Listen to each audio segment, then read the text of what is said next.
Marie Pellichet, je suis secrétaire générale à l'Abbaye royale de Fontevraud, qui est un lieu patrimonial, le plus grand ensemble monastique d'Europe, le lieu également où l'on trouve les gisants de Richard Cœur de Lion et d'Aliénor d'Aquitaine, et qui est un lieu, une abbaye qui a été dirigée par 36 abbesses au cours de son histoire. Elle est importante parce que à l'Abbaye royale, on a des activités qui recouvrent plusieurs secteurs, donc le secteur du tourisme, puisqu'on est un lieu de visite, le secteur culturel. On est aussi un lieu de création et de diffusion artistique. On a aussi un hôtel 4 étoiles et un restaurant étoilé Michelin.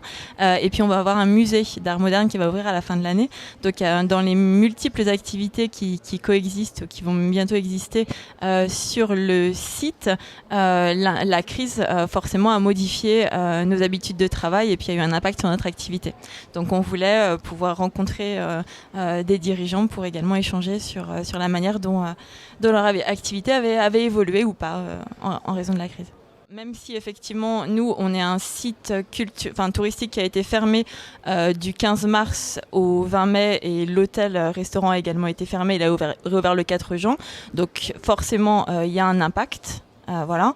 On peut cependant, si on regarde la saison estivale qui vient de s'achever, parler d'une reprise d'activité forte puisque la fréquentation du site sur les mois de juillet et août a été supérieure au même mois sur l'année dernière. Le mot de renaissance, on peut aussi l'employer puisque les crises permettent de se recentrer finalement sur ce qui est essentiel.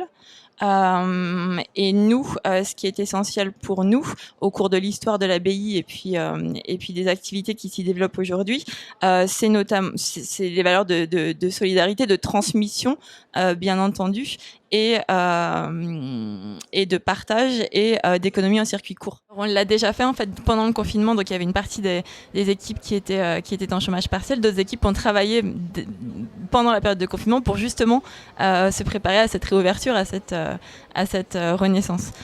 Donc on a déjà fait ce travail, on continue fait ce travail de préparation puisqu'on a été l'un des premiers sites à réouvrir le 20 mai. Maintenant ce qu'on fait sur l'aspect économique, c'est qu'on pilote l'activité au plus près pour pouvoir être au plus juste.